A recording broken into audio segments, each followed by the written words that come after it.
दिसंबर की पुस्तक ट्यूशन भाग 2 में एकाद सौ पाठ व्याधपति कथा, बाघ और राही की कथा। राही कहा जाता है जो सड़क पर चलता है घूमते फिरते, उसी को राही कहा जाता है। तब हम इसके बारे में थोड़ा सा समझेंगे, तब उस कहानी को हम जानेंगे। व्याधपति कथा हितोपदेश नामक ग्रंथ से लिया गया है। हितोपदेश नामक ग्रंथ के लेखक नारायण पंडित हैं। हितोपदेश ग्रंथ में पशु पक्षियों से कहानियां कहलवाई गई है। ये कहानियां मानव मूल्य को उजागर करती है कि मनुष्य में क्या मूल्य होना चाहिए। व्याधपति कथा में लालच के दुष्परिणाम यानी खराब परिणाम को बताया गया है कि लालच का परिणाम बहुत खराब होता है और लालच में पड़कर जान भी गंवानी पड़ती है।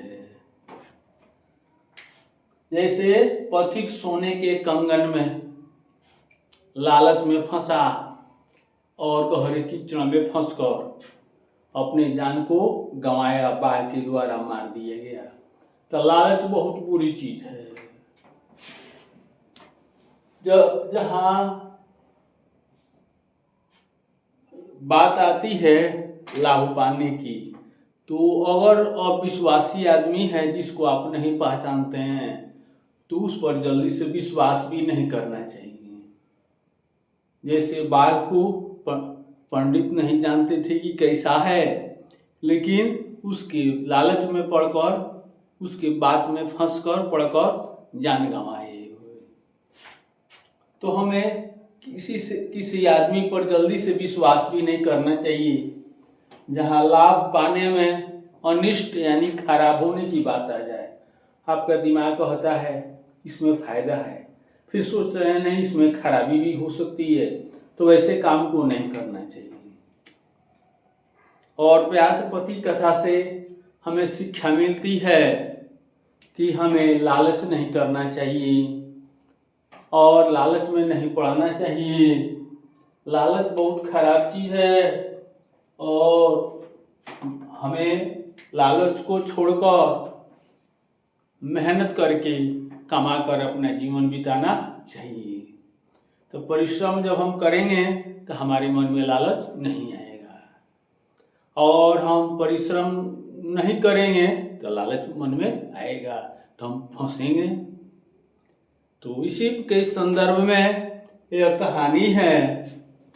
एक बूढ़ा बाघ था जो चलने फिरने में, शिकार करने में असमर्थ हो गया था।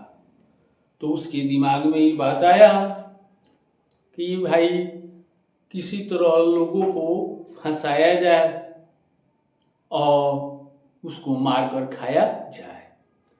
तो अपने योजना के अनुसार सड़क के किनारे बैठ गया। सड़क के किनारे तालाब था, उस तालाब में पानी कम था, कीचड़ ज्यादा था।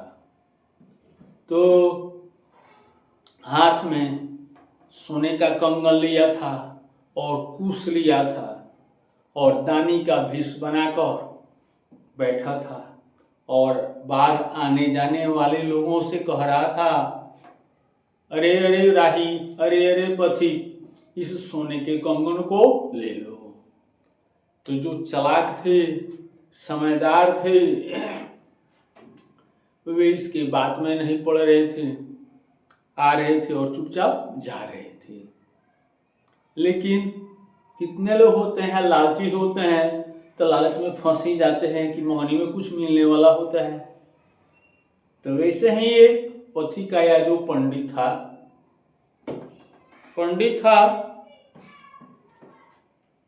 तो वह जा रहा था।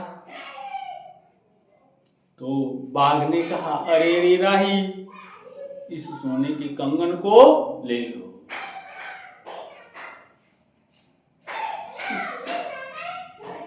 कि सोने के कंगन को ले लो। तो पथिक सोचा कि अरे भाई यह लाल हिंसक पशु है, मारकर खा जाएगा। फिर भी थोड़ा देर सोचा कि मंगनी में अगर मिल जाता है तो हमें ले लेना चाहिए।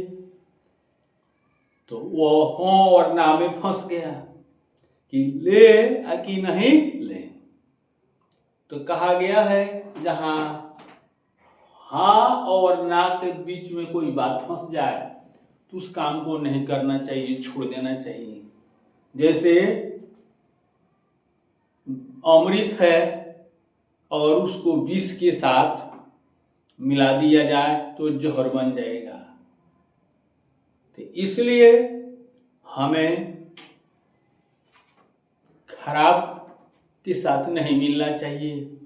और यह भी कहा गया है कि वैसे आदमी को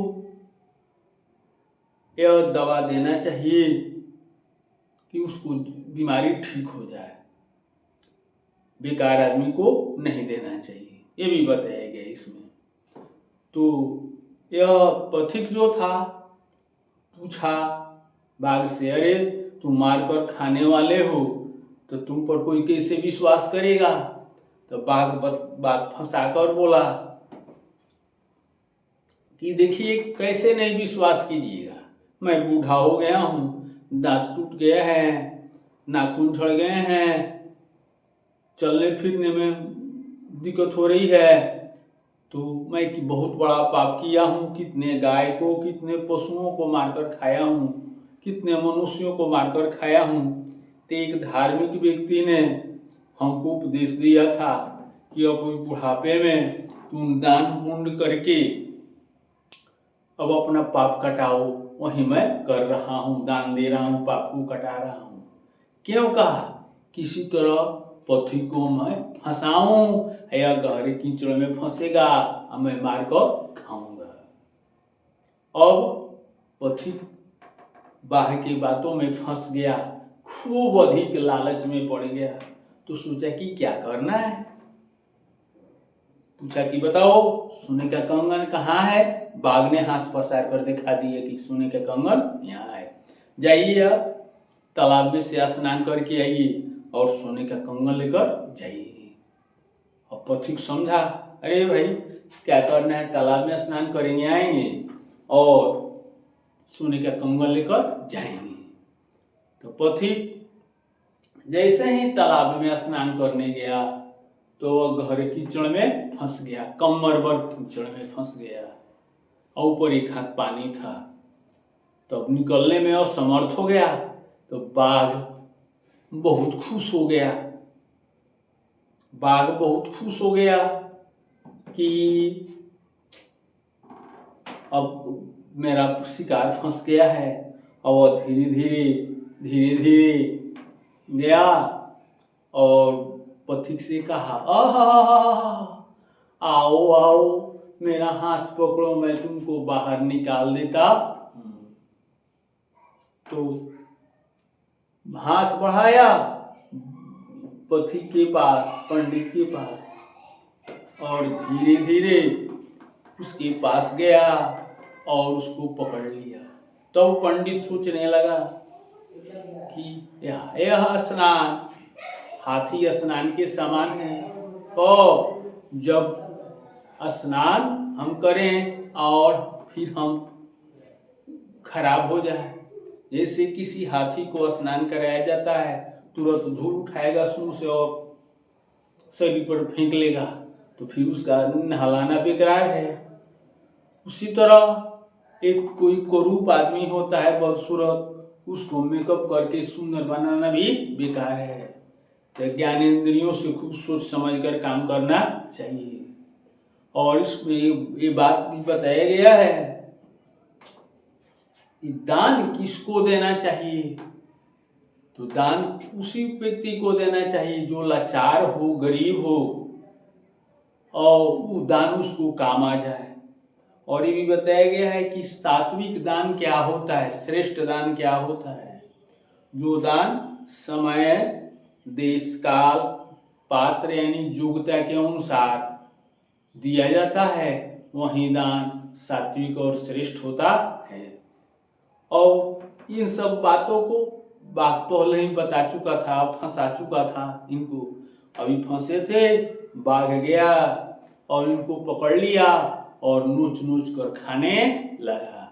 तभी सोचने लगे, वह ज्ञान बोझ के समान है जो हमारे काम में नहीं आता है। तो हम सभी मनुष्यों को इस बात को सोचना चाहिए, अगर ज्ञान हमारे पास है तो उसका उपयोग हम काम में करें, और ज्ञान का उपयोग काम में नहीं करते हैं तो वह ज्ञान बोझ के समान हो जाता है और हमारी जान को भी ले लेता है। इसलिए हमें लालच में नहीं पड़ना चाहिए। अज्ञान है तो उसका उपयोग काम में करना चाहिए।